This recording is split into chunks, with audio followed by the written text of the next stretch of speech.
You ever have one of those days where nothing, and I mean nothing, goes according to plan? That was today for me. I was all excited this morning to start working on a new video project involving this box.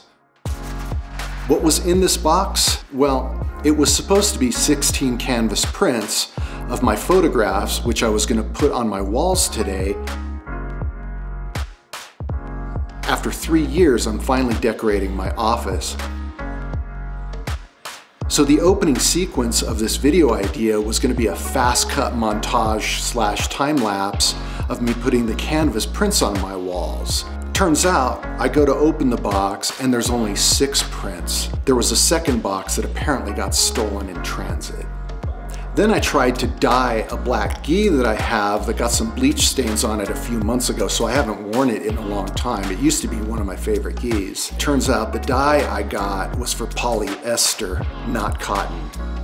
So tonight it was beautiful out and I decided to go on a walk and bring my camera, and I was inspired to do some talking head stuff. I forgot to turn on the mic. Yeah, it's one of those days. So I guess we'll have to settle for a clip of me sitting on my back porch talking about one of the frustrating aspects of doing jiu-jitsu.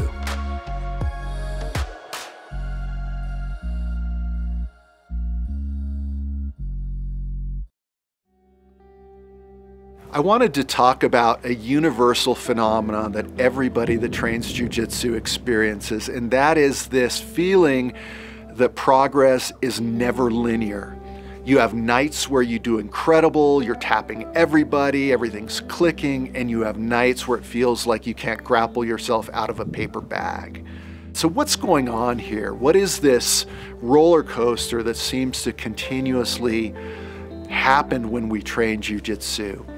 There are a couple things going on here, and let's see if we can unpack it, because this is probably the #1 reason why people quit jiu-jitsu. They get really frustrated because they don't feel like they're doing well. They feel like it's just the same battle night in and night out, and sometimes they do okay, but other times they don't do so well, and they get caught in this roller coaster, this sine wave of emotion, where one day they're on top of the world and the next day they suck. And it's a recipe for failure, right? It's a recipe for ultimately quitting jiu-jitsu. #1, we don't train in a vacuum. We have training partners, and trust me, those training partners are finding solutions to the problems that you face. Maybe you get good at the arm bar and you're hitting everybody with the arm bar, but before long, your training partners will know your setups, they'll intuitively feel how you're moving, and they'll be able to respond and deny you the ability to get that arm bar. Even if you train with people that are much better than you, you will soon begin to understand their attack vectors, you'll soon start to figure out their patterns, and you'll be able to make it much more difficult for them to catch you. Maybe they'll still tap you, but you will present a much bigger challenge to them just by virtue of the fact that you know their game. So that's part of what's going on here. And it's equally important to understand that this is a really positive thing, because if we didn't have training partners that were finding solutions to our problems, we would never be forced to get better. And so we have to reframe this. Instead of it being a negative where we go home feeling like nothing worked that night, we have to look at it as a positive, because it's forcing us to continuously get better. Without our training partners, we wouldn't get better. So reframe that. It's not a negative, it's a positive. The second thing that happens is that as you get good at a technique, there will come a point in time where you will put that technique aside in order to get better at other things. Again, let's say you're great at the arm bar. Eventually you'll get bored with the arm bar, or you'll realize that there are other things that you don't do as well and you need to start working on those things. So you'll put the arm bar away. In the short term, now you're not as effective. You're not getting the tap as often. Objectively, you're not getting the tap as often. Have you gotten worse? No, you haven't gotten worse. You're just not using that technique that was giving you the success you had before, and it feels like you've gotten worse in the short term. So it's important to recognize that. And that's also a positive thing. There's many phases that we go through throughout our journey where we'll have something that was a reliable defense, a reliable attack that we used, and then eventually we didn't use it anymore. So these are positive developments. This is all a positive development in our game, right? Because it shows that progress is happening. So don't get caught in the sine wave. Don't get too high when you do well. Don't get too low when you do poorly. Find that middle path. Embrace the journey for what it is. Embrace the journey because it's difficult.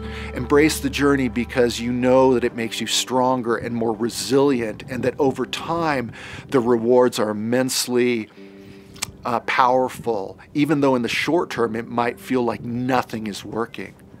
There's always progress. You're always getting better in jiu-jitsu. If you're going to class, you are getting better, but it's not going to feel like you're getting better on any given training session. There's an analogy that I like to use that when you're in a boat, it's very difficult to know if the tide has lifted your boat by looking at other boats, because the tide lifts all boats. In order to know whether the tide has lifted your boat, which means progress, you have to look to the shore, or you have to look to something that isn't moving as a better reference. What'll happen when you train jiu-jitsu is that eventually someone will walk in the door that reminds you of the you that started jiu-jitsu when you were a white belt, and you will eat them for lunch. And that's how you will know that you're actually progressing, when someone new comes in that doesn't have the experience that your other training partners do. So keep that in mind. We'll see you on the mat. 2,000 years ago, Marcus Aurelius said that what stands in the way is the way. In other words, the obstacle is the path forward. The impediment to action is what advances action.